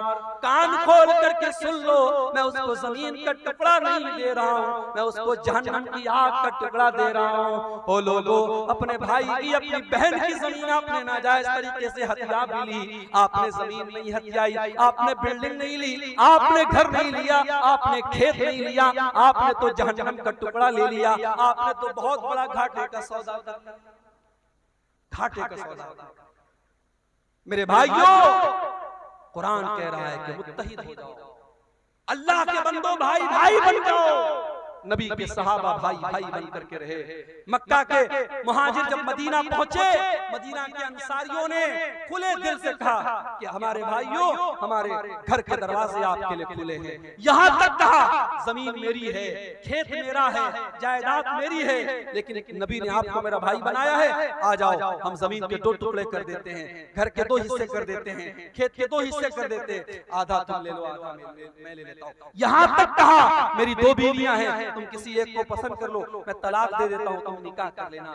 कुर्बानी और मोहब्बत की ये मिसाल पूरे इंसानी इतिहास में कभी नहीं मिलती। मेरे भाइयों, हम और आप अपने गांव में आराम से सो रहे हैं, हम अपने घर में बच्चों के साथ आराम से सो रहे, वहाँ फलस्तीन में डेली बमबारी हो रही है और छोटे छोटे बच्चे मारे जा रहे। और ये यूएन की रिपोर्ट है, अक़वाम मुत्तहिदा की रिपोर्ट है, अब तक लाखों बच्चे गाजा के अंदर मारे जा चुके हैं, मासूम बच्चे मर रहे हैं, और हमें रात में आराम से नींद पर, बिस्तर पर नींद आ रही है। नहीं मेरे भाई, मुसलमान तो वो होता है, चाहे फलस्तीन में उसका भाई मर रहा हो, चाहे दुनिया के किसी भी कोने में उसका भाई मर रहा हो, अपने भाई के मरने पर उसका दिल दुखी हो जाए, उसके कौम का कहीं बच्चा मारा जाए, उसको लगे मेरा बच्चा मर रहा है, कहीं किसी औरत की इज्जत टूटे, उसे लगे मेरी बहन की इज्जत टूट रही है, कहीं किसी का घर गिरे, उसे लगे मेरा घर गिर रहा है। नबी अकरम सल्लल्लाहु अलैहि वसल्लम फरमाते हैं कि अल मुमिनु लिल मुमिनि कल बुनियान यशुद्दु बाज़ुहु बाज़ा।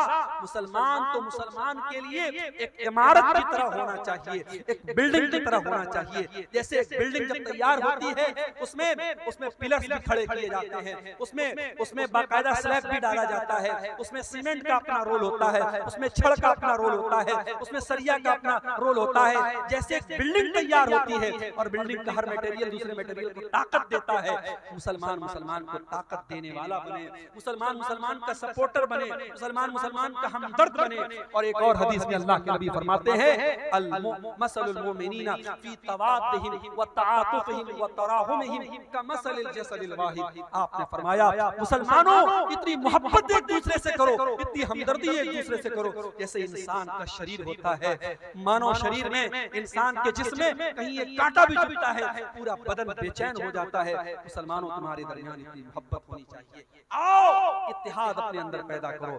बिरादरीवाद के नाम पे मुझे मालूम है बिहार में बहुत सारी जगहों पर बिरादरी के नाम पर बड़ी बड़ी करता है। इसी दरभंगा के इलाके में एक गांव में लोगों ने बताया भी और न्यूज में भी आया कि एक गांव में अंसारियों का रास्ता अलग है, शेख का रास्ता अलग है। आपके इलाके में सुरजापुरी और शेरशाहबादी के दरमियान बड़े इख्तिलाफात की खलीज है। मेरे भाई, ये वक्त बिरादरियों के नाम पे लड़ने का नहीं है, ये वक्त फिरकों के नाम पे लड़ने का नहीं है, ये वक्त मसलब के नाम पे लड़ने का नहीं है।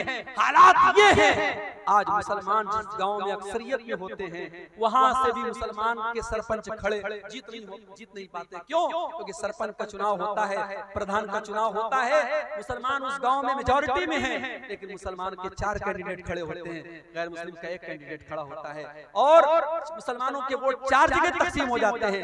गांव में मेजॉरिटी मुसलमानों की है, लेकिन प्रधान जो होता है, सरपंच जो होता है, वो गैर मुस्लिम बन जाता है। मेरे भाइयों, इत्तेहाद में ताकत है, यूनिटी में ताकत है। आज मुल्क के हालात इस बात का तकाजा करते हैं कि हम अपने अंदर इत्तेहाद पैदा करें। मेरे भाइयों, आज अल्लाह की मदद अगर चाहिए तो हमें और आप मुत्तहिद इसी तरीके से अगर अल्लाह की मदद चाहते हो तो तौहीद की हिफाजत करो और शिर्क से बचो। अल्लाह मुशरिक की मदद कभी नहीं करेगा।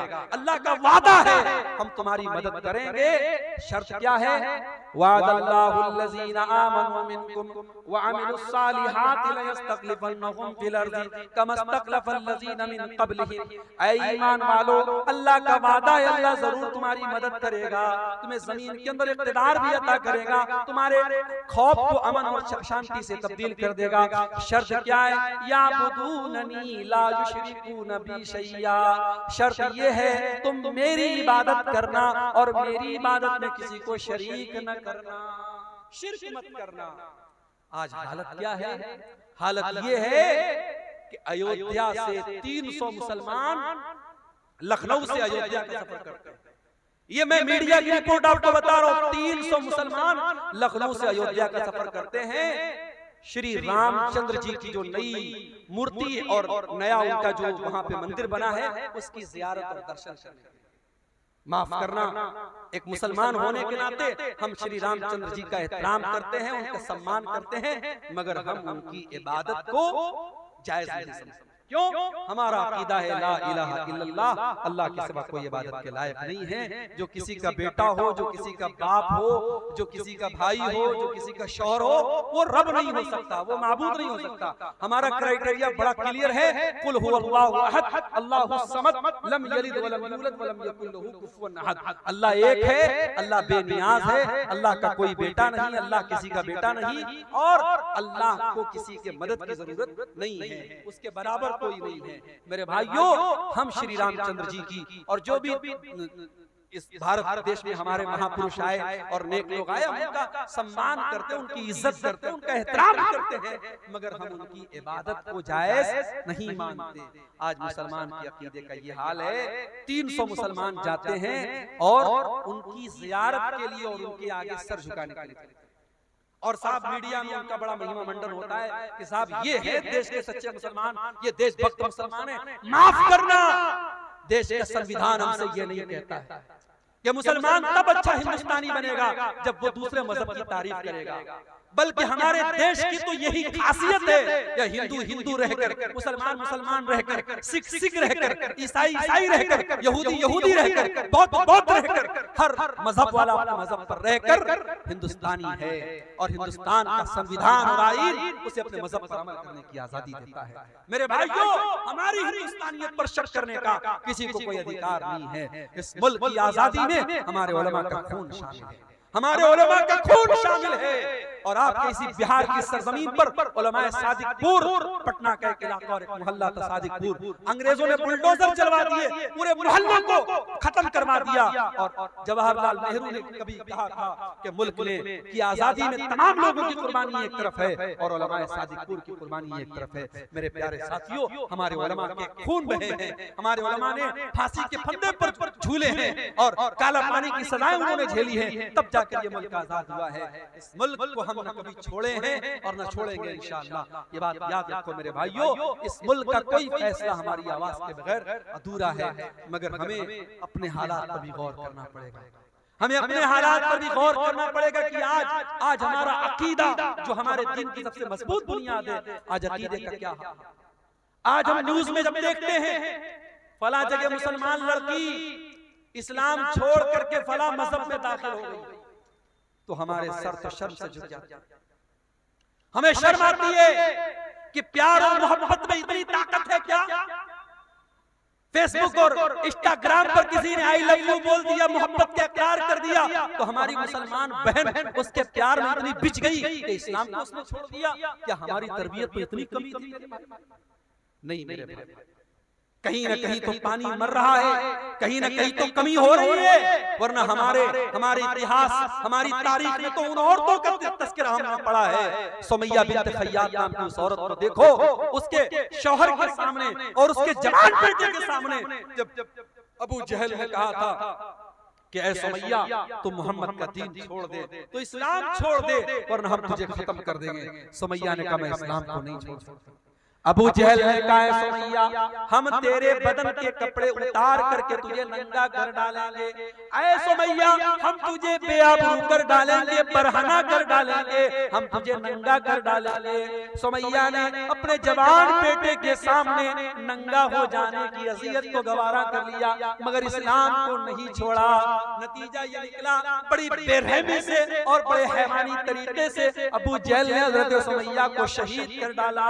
इस्लाम की राह में पहली शहादत पाने वाली खातून हजरत सुमैया है। मेरी प्यारी माओ बहनों, आपकी तारीख तो ऐसी औरतों से भरी पड़ी है, मगर आज हालात ये हैं, मुसलमान लड़की स्कूल में जा रही है, कॉलेज में जा रही है, स्कूल में पढ़ा रही है, आंगनबाड़ी में काम कर रही है, गैर मुस्लिमों के साथ टच में है, और वहाँ किसी गैर मुस्लिम ने प्यार का इजहार किया, प्यार का इकरार किया, और ये उसके जाल में फंस गई, और जाल में ही नहीं फंसी बल्कि अपने इस्लाम को, अपने दीन को छोड़ने के लिए तैयार।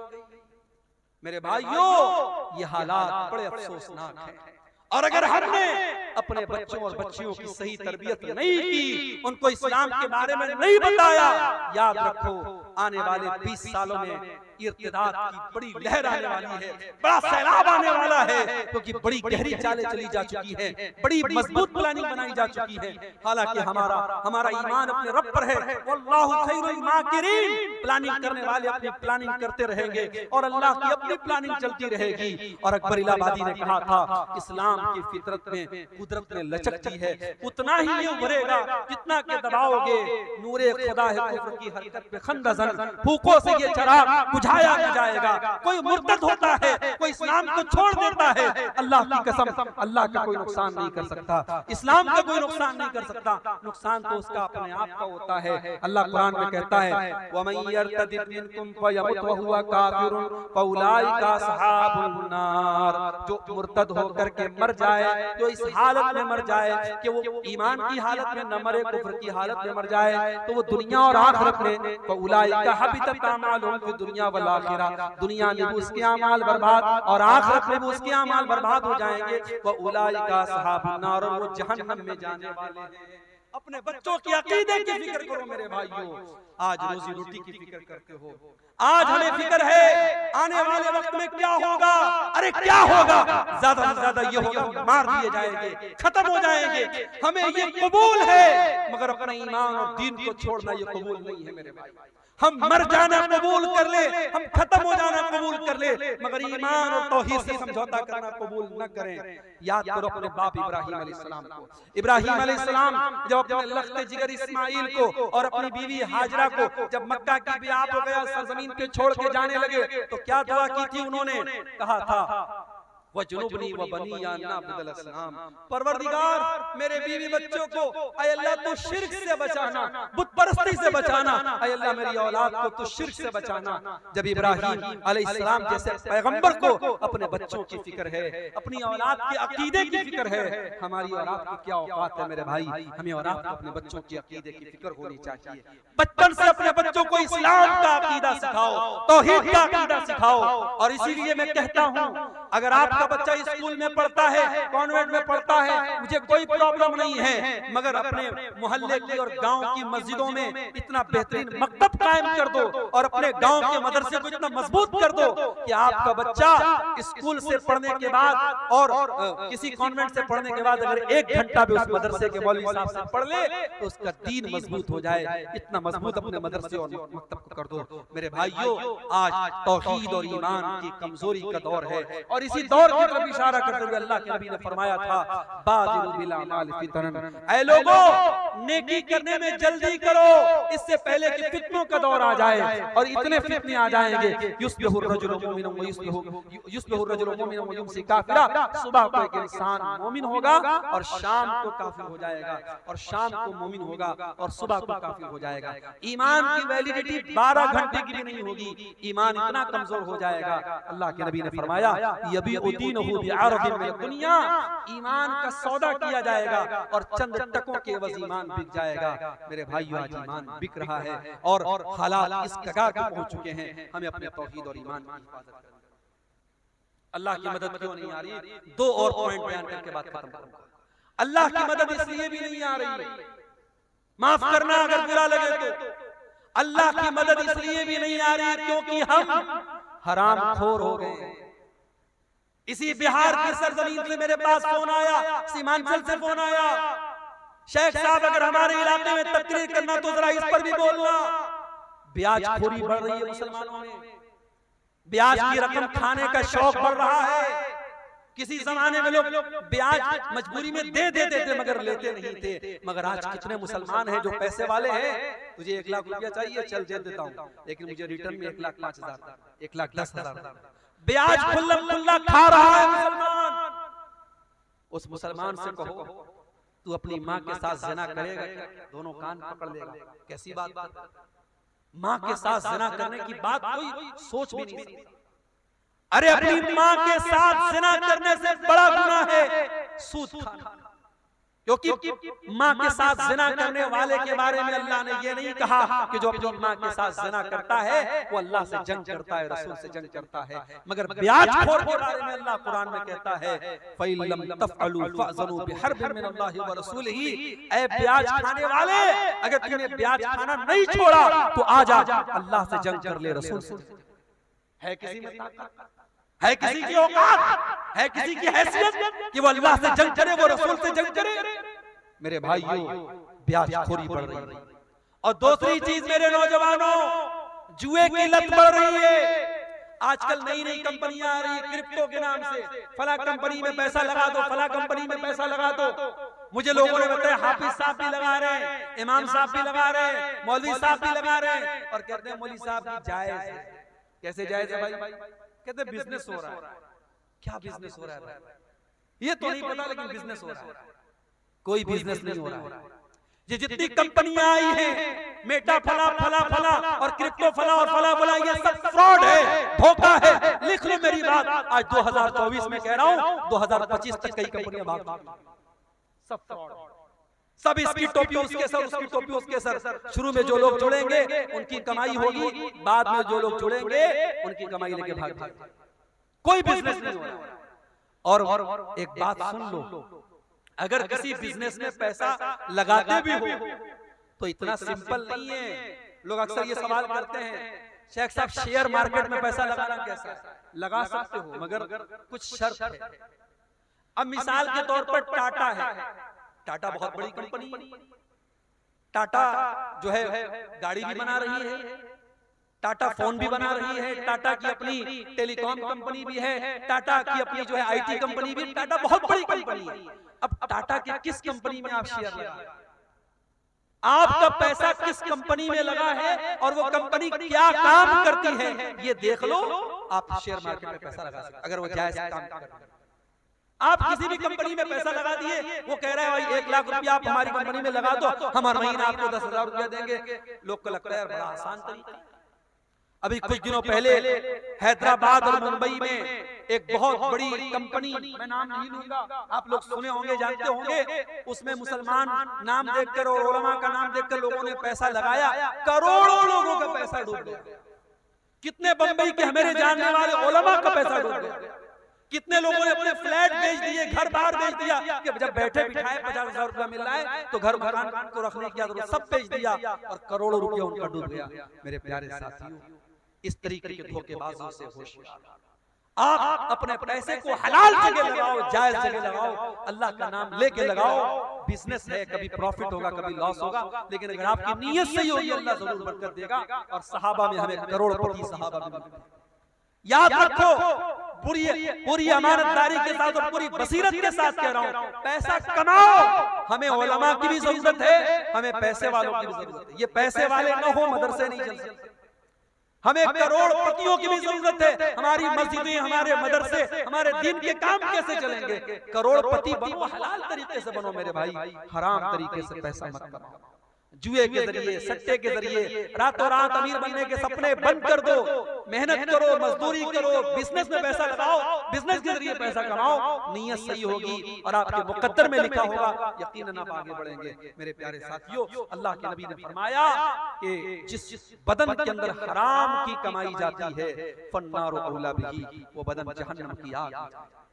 और यही नहीं, अल्लाह के नबी सल्लल्लाहु अलैहि वसल्लम यहाँ तक फरमाते हैं अगर कोई हराम कमाई खाता है और बहुत लंबा सफर करके उसके बाल मैले हो जाते हैं, उसके कपड़े मैले हो जाते हैं और अल्लाह की बारगाह में हाथ फैला के दुआ करता है, या रब्बी कह के दुआ करता है, लेकिन वमतअबहु हराम वमशरबहु हराम वमलबसहु हराम वगुज़िया बिल हराम, उसका खाना हराम कमाई का, उसका पानी हराम कमाई का, उसका कपड़ा हराम कमाई का, उसकी परवरिश हराम कमाई की, तो अल्लाह के नबी फरमाते हैं फअन्ना युस्तजाबु लिज़ालिक, उसकी दुआ कहां से कबूल होगी?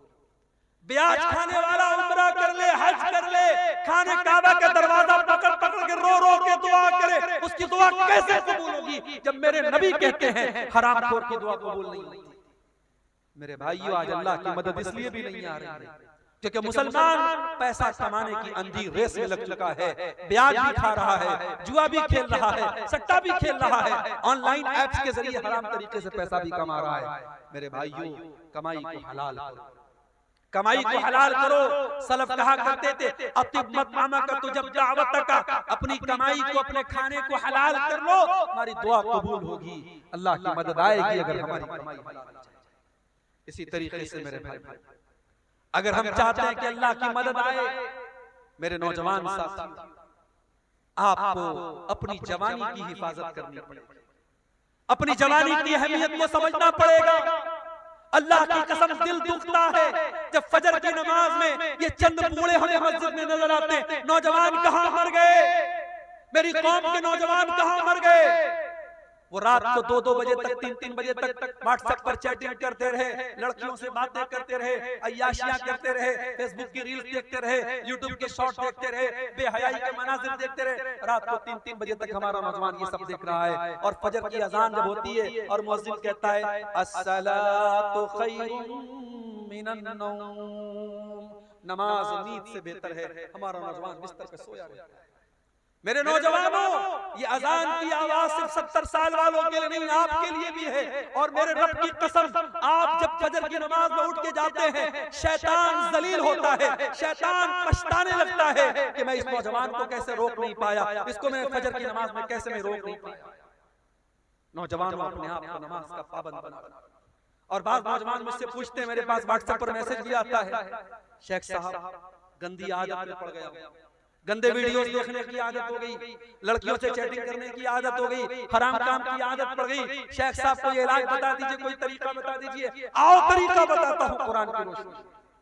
गंदी आदतों से बचना है, बुरी आदतों से बचना है, अय्याशी से बचना है, मोबाइल के गलत इस्तेमाल से बचना है। एक नुस्खा बताता हूँ, नोट कर लो मेरे भाई। कुरान में अल्लाह फरमाता है फखलफ मिन बादिहिम खल्फुन अदाउस सलात वत्तबउश शहवाति फसौफ यलकौन गय्या। अल्लाह कुरान के 16वें पारे में फरमा रहा है कि जो लोग नमाज नहीं पढ़ते हैं, जो लोग नमाज की पाबंदी नहीं करते हैं, वही लोग ख्वाहिशात की पैरवी करते हैं, वही लोग शहवतों की पैरवी करते हैं और वही लोग जहन्नम में जाएंगे। इसका उल्टा ये मतलब निकला कि जो नमाज की पाबंदी करेगा, जो 5 टाइम की नमाज हर हाल में पढ़ेगा, वो ख्वाहिशात की पाबंदी से बचेगा, वो गलत शहवतों से बचेगा, वो औरत के फितने से बचेगा। वो जिसको ये रात में फिक्र होगी मुझे सुबह फजर की नमाज जमात के साथ पढ़नी है, वो रात में कोई गंदा काम करने के पहले 1000 बार, वो मोबाइल पर कोई गंदी चीज देखने के पहले 1000 बार सोचेगा कि यार मैं नमाजी आदमी हूँ, ये चीज मुझे सूट नहीं करती है, वो बंद कर देगा। वो नहीं, अगर बचना चाहते हो नमाज की पाबंदी करो। और यही बात अल्लाह कुरान के 21वें पारे में कहता है उतलु मा उहिया इलैका मिनल किताब व अक़िमिस सलाह इन्नस सलाता तन्हा अनिल फ़हशाई वल मुनकर। ऐ नबी, कुरान की तिलावत करो और नमाज की पाबंदी करो। नमाज बेहयाई और बुराई से रोकती है। ये 2 काम कर लो, कुरान की तिलावत पाबंदी से करो और नमाज पाबंदी से पढ़ो, फिर देखो बेहयाई से बचते हो कि नहीं बचते हो, बुराई से बचते हो। मेरे भाइयों, नमाज की पाबंदी करो। और नमाज कोई मामूली चीज नहीं है, टेंशन को दूर करने वाली चीज नमाज। मैं मानता हूं इस वक्त हालात बड़े बेचैन कर देने वाले हैं। मीडिया में आने वाली खबरें, यूपी की खबरों से बिहार वाले परेशान, बिहार की खबरों से यूपी वाले परेशान, तमिलनाडु की खबरों से नॉर्थ इंडिया के मुसलमान परेशान। ये मीडिया आज हमको परेशान कर रहा है, डिस्टर्ब कर रहा है। आज इस माहौल में नमाज हमारी बहुत बड़ी जरूरत भी है। मेरे नमाज पढ़ो और कुनूत नाज़िला का इत्मीनान करो। मेरे नबी दुश्मनों पर बद्दुआ करने के लिए कुनूत नाज़िला पढ़ते थे। आज कुनूत नाज़िला पढ़ो और नमाज की पाबंदी करो। अल्लाह कुरान में कहता है वस्तईनु बिस्सब्रि वस्सलाह, सब्र और नमाज के जरिए अल्लाह की मदद तलब करो। मेरे भाई, मेरे नबी जब टेंशन में होते थे, परेशानी में होते थे, हजरत हुज़ैफा रज़ियल्लाहु ताला अन्हु कहते हैं अल्लाह के नबी नमाज के लिए खड़े हो जाते थे। आज हमें नमाज की अहमियत पर भी तवज्जो देने की जरूरत है। और आखिरी चीज, हमारी माएं बहनें इस उम्मत की बड़ी कीमती मता है। इस उम्मत की माएं बहनें, इस उम्मत की औरतें, इस उम्मत की बहुत कीमती दौलत है। क्यों? क्योंकि ये किसी की माँ बनती है, किसी की बीवी बनती है, किसी की बेटी होती है, किसी की बहन होती है। एक औरत के कई रूप होते हैं और इस्लाम ने औरत के हर रूप की बड़ी इज्जत दी। इस्लाम में औरत को पूजा तो नहीं गया, औरत की इबादत तो नहीं की गई। इस्लाम में इबादत सिर्फ अल्लाह की है, मगर औरत अगर माँ है तो इस्लाम ने कहा उसकी इज्जत करो, उसके कदमों के नीचे तुम्हारी।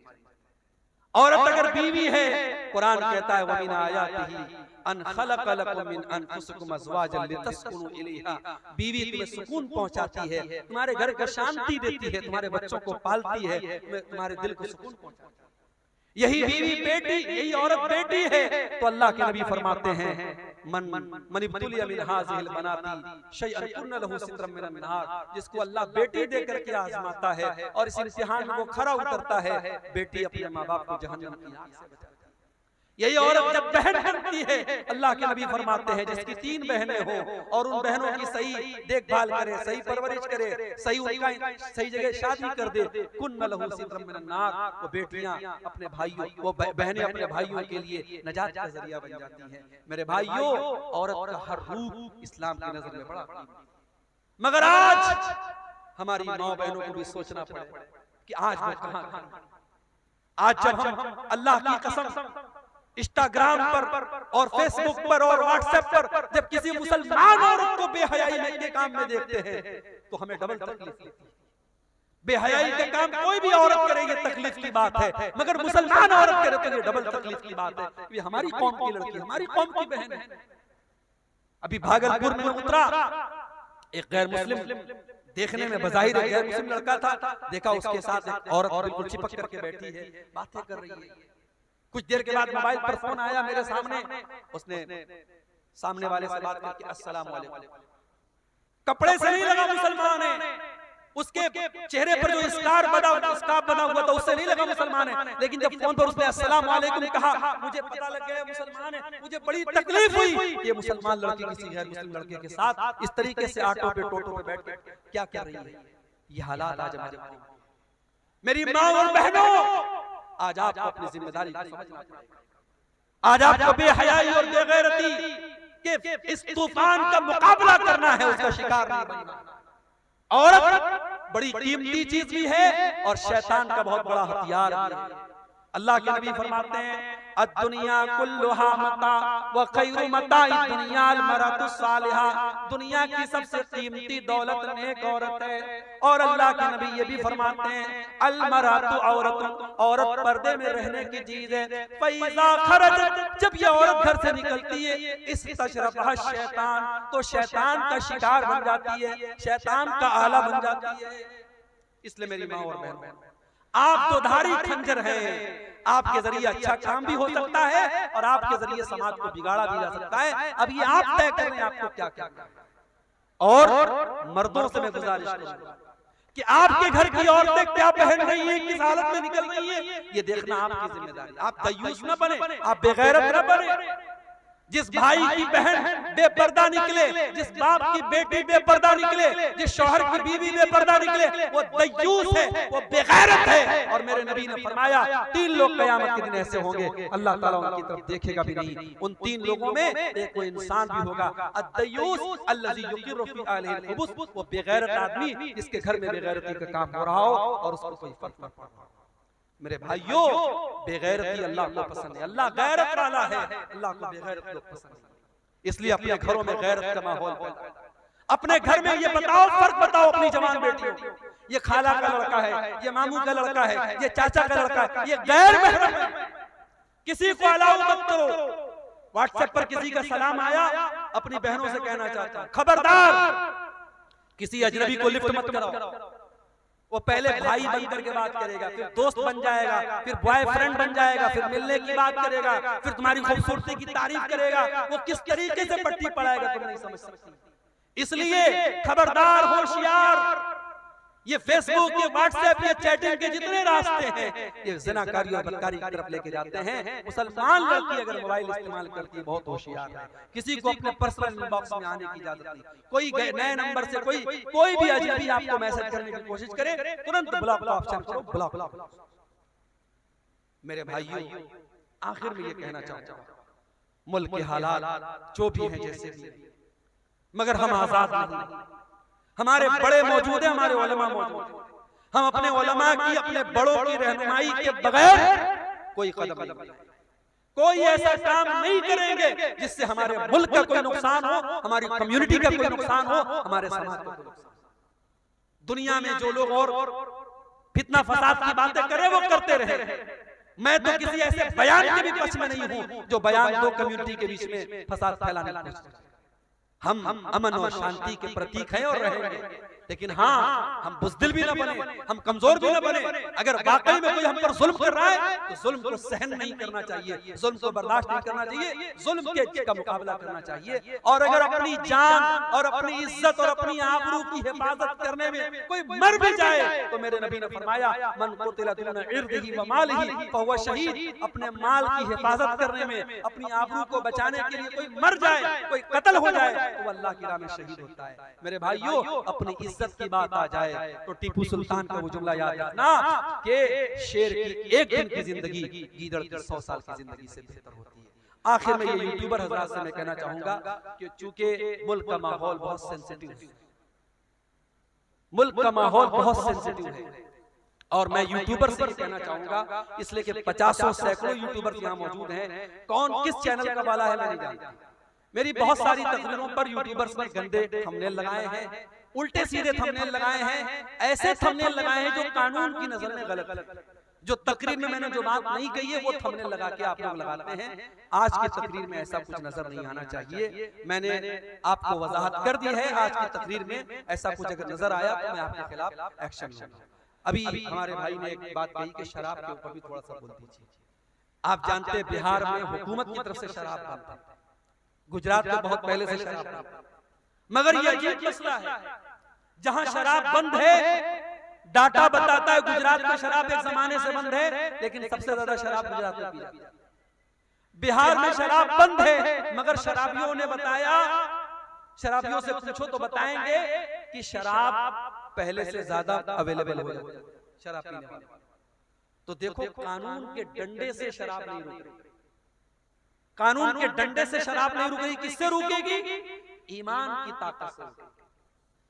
कुरान की आयत उतरी किस माहौल में? जिस माहौल में शराब पानी की तरह लोग पीते थे, हर दस्तरखान पे शराब रहती थी, और इसीलिए शराब इकट्ठे हराम नहीं हुई, शराब 3 स्टेप में हराम। पहले अल्लाह ने सूरह बकरा की आयत नाज़िल की, यसअलूनका अनिल खम्रि वल मैसिर कुल फीहिमा इस्मुन कबीरुन व मनाफिउ लिन्नास व इस्मुहुमा अकबरु मिन नफ़इहिमा। ऐ नबी, लोग आपसे शराब के बारे में पूछते हैं, जुआ के बारे में पूछते हैं। ऐ नबी, आप बता दीजिए कि शराब और जुआ में कुछ फायदा है, लेकिन ज्यादा नुकसान, उसका नुकसान ज्यादा है फायदा का। अब ये शराब में क्या फायदा था? शराब पीने वाले कहा करते थे उसको पी करके हमारे अंदर ताकत आ जाती है। जुआ खेलने वाले कहते थे जुआ खेल करके हम रातों रात अमीर बन जाते हैं। तो अल्लाह ने कहा चलो फायदा है, लेकिन नुकसान ज्यादा है। शराब पी के तुम बहुत गलत काम करते हो, जुआ खेल के बहुत गलत काम करते हो। ये पहली आयत। दूसरी आयत सूरह निसा के अंदर अल्लाह ने फरमाया ला तक़रबुस सलात व अंतुम सुकारा। देखो, शराब पी करके नमाज के करीब मत जाओ, फिर तीसरी आयत उतरी सूरह माइदा, इन्नमल खम्रु वल मैसिरु वल अंसाब वल अज़लामु रिजसुम मिन अमलिश शैतान। शराब, जुआ और पासे के तीर और गैरुल्लाह के आस्ताने, ये सब गंदे काम हैं शैतान के। जब ये आयत उतरी, सहाबे किराम शराब पी रहे थे। जैसे ही कुरान की ये आयत उतरी और नबी ने आके बताया कि ऐसी आयत उतरी है, सहाबा ने अपने घर से शराब के सारे बर्तन निकाल निकाल के तोड़ के फेंक दिए। शराब पूरे मदीना की गलियों में पानी की तरह। आज हमारे मुल्क में गुटखा बिक रहा है, सिगरेट बिक रही है, बीड़ी बिक रही है। बीड़ी के पैकेट पे लिखा हुआ है, सिगरेट के पैकेट पर लिखा है tobacco is dangerous to health. तंबाकू का इस्तेमाल सेहत के लिए बहुत खतरनाक है। टोबैको कॉजेस कैंसर, तंबाकू से कैंसर होता है। हुकूमत छपवा भी रही है, उस पर फेफड़े की खतरनाक तस्वीर भी बनी है, कैंसर की तस्वीर भी बनी है, और वही हुकूमत लाइसेंस दे रही है और बीड़ी भी बिक रही है, गुटखा भी बिक रहा है, सिगरेट भी बिक रही है। मेरे भाइयों, दुनिया के कानून और दुनिया के एडवर्टाइजमेंट के जरिए जो काम नहीं हुआ मोहम्मद रसूलुल्लाह के दौर में, जब एडवर्टाइजमेंट नहीं था, जब टीवी और रेडियो का दौर नहीं था, सिर्फ एक कुरान की आयत पर पूरे मदीना में शराब की नदियां बह गई। हम उसी नबी का कलमा पढ़ने वाले हैं। हमें कोई शराब का नुकसान न भी बताए, हमारे लिए तो इतना काफी है कि मेरे नबी ने शराब को हराम करार दिया। और मेरे नबी ने कहा है शराब इतनी गंदी चीज है, तो शराब पिएगा कयामत के दिन जहन्नमियों का पीप और मवाद उसे पिलाया जाएगा। शराब इतनी गंदी चीज है, मेरे नबी ने लानत की शराब पीने वाले पर, पिलाने वाले पर। शराब के लिए जो रस निचोड़ा जाता है और शराब को जो लेके जाता है, शराब को जो बेचता है, जो खरीदता है, सब पर अल्लाह के नबी ने लानत की। मेरे प्यारे साथियों, शराब उम्मुल खबाइस। जो शराब पी लेगा वो ज़िना भी कर सकता है, वो अपनी माँ बहन बेटी के साथ भी गलत काम कर सकता है, कुछ भी कर सकता है। इसलिए मुसलमान शराब बंदी तो हमें और आपको करना चाहिए। मुझे याद है हरियाणा के गांव में मुसलमानों ने ये फैसला किया था कि हमारे यहाँ शादी में 1 पैसा जहेज करेंगे और लड़की की शादी सिंपल तरीके से होगी, कोई बारात नहीं आएगी, और कोई बारात लेके जाएगा, कोई जहेज देगा तो पूरा गांव उसका बहिष्कार करेगा। आज ये मिसाल हरियाणा में मौजूद है, मीडिया में इसको बहुत बयान किया गया। मैं चाहता हूं आपके गांव में, आपके इलाके में भी इस तरीके की तहरीक चले कि हमारे गांव का जो शराब पिएगा हम गांव से उसका बाइकआउट करें। आप ऐसी कोशिश करें, इंशाअल्लाह जब आप शराबबंदी करेंगे तो पूरी मुल्क के लिए मिसाल बनेगी। मेरे भाई, जो काम कानून के डंडे से संभव नहीं है वो मजहब के जरिए और ईमान के जरिए संभव है। ये चंद सवालात आए हैं, इनको बयान करके बात खत्म करते हैं। मेरे वालिद मोहतरम मेरा अकीका नहीं दिए तो खुद अपना अकीका दे सकते हैं। अगर वालिद मोहतरम को ताकत नहीं थी और उन्होंने नहीं किया तो कोई हरज की बात नहीं है, और ताकत के बावजूद उन्होंने नहीं किया तो गलत किया। आप अगर कर सकते हैं तो कर लीजिए, इंशाल्लाह बेहतर है। अगर नहीं किया है तो आप कर सकते हैं, कोई हर्ज की बात नहीं। जामा मस्जिद जिस जगह पर कायम है वो जगह छोटी पड़ गई, इसलिए दूसरी जगह बना सकते हैं, यानी बना सकते हैं बिल्कुल। जो जामा मस्जिद है उसको भी आप मस्जिद रहने दें, दूसरी जगह बना लें, उसको वक्तिया मस्जिद बना लें, दूसरी जगह जामा मस्जिद बना लें, चल सकता है, कोई मसला नहीं है। तब भी कर सकते हैं, अगर उससे करीब में मुत्तसिल में जगह नहीं मिल पा रही है तो कर सकते हैं। अच्छा, उसको बेच करके उस पैसे से दूसरी जगह लेना चाहते हैं। अब ये तो फिर थोड़ा सा मुश्किल मसला है, इसके बारे में उलमा से पूछना पड़ेगा। इसके बारे में आप अपने इलाके के उलमा से एक फतवा निकलवा लें। रिश्वत लेकर नाहक फैसला करना आम है, ये सवाल नहीं बता रहे कैसा हो रहा है, बिल्कुल गलत हो रहा है। और मुझे कई जगहों के बारे में पता लगा कि जो सरदार लोग होते हैं, जो पंच लोग होते हैं, पैसा लेकर के किसी एक पक्ष का वो पक्षपात करते हैं। तो ये देखिए, किसी के बारे में गलत फैसला करना ये तो ऑलरेडी बहुत बड़ा गुनाह है, लेकिन जिसको पंच बनाया गया है उसको तो एक तरीके से काजी बनाया गया, जज बनाया गया, और जज जब गलत फैसला करेगा तो ये बहुत बड़ा गुनाह है। इसको अल्लाह ताला क्या डबल सजा मिलेगी, इसको हिसाब देना पड़ेगा। तो इसलिए जो इंसान पंच है, जो फैसला करने का जिसको इख्तियार दिया गया है, वो हमेशा अपनी छवि को इतना पाक साफ रखे, कोई रिश्वत नहीं चलेगी उसके यहाँ। जो हक है, जो सही है, उसका वो साथ उसको ऐसा करना चाहिए। किस किस नमाज में दुआए सना पढ़ना होगा और किस नमाज में? हर नमाज में दुआए सना पढ़ना होगा। दुआए सना पढ़ना जरूरी तो नहीं है, फर्ज तो नहीं है, लेकिन सुन्नत है, मुस्तहब है। अब दुआए सना आप बेहतर ये है कि वो पढ़ें जो सही बुखारी और मुस्लिम वगैरह में आई है, अल्लाहुम्मा बाइद बैनी व बैन खताया, ये पढ़ें। और वो भी आप पढ़ सकते हैं सुब्हानक अल्लाहुम्मा बिहम्दिका व तबारक अस्मुका व तआला जद्दुका व ला इलाहा गैरुक, लेकिन ये पहली वाली जो मैंने पढ़ी वो ज्यादा बेहतर और ज्यादा मुस्तहब है। जनाजे की नमाज में अल्लामा अलबानी रहमतुल्लाह की तहकीक ये है कि दुआए सना का सबूत नहीं मिलता है, तो जनाजे की नमाज में आप औज़ुबिल्लाह बिस्मिल्लाह पढ़ के डायरेक्ट सूरह फातिहा पढ़ेंगे और सूरह फातिहा के बाद आप कोई और सूरत मिला लेंगे। बेहतर है कि आप मिला लें, नहीं मिलाते सिर्फ सूरह फातिहा पढ़ लेते तो भी कोई हरज की बात नहीं। पहली तकबीर के बाद आप औज़ुबिल्लाह बिस्मिल्लाह पढ़ के सूरह फातिहा पढ़ेंगे और कोई सूरत मिला लेंगे, फिर दूसरी तकबीर के बाद दुआ शरीफ पढ़ेंगे, तीसरी तकबीर के बाद दुआ पढ़ेंगे और चौथी तकबीर के बाद आप सलाम फेर देंगे। ठीक है, अल्लाह ताला हम सबको कहने सुनने से ज़्यादा अमल करने की तौफीक अता फरमाए। व आखिर दावाना अल्हम्दुलिल्लाहि रब्बिल आलमीन। वस्सलामु अलैकुम व रहमतुल्लाहि व बरकातुहू।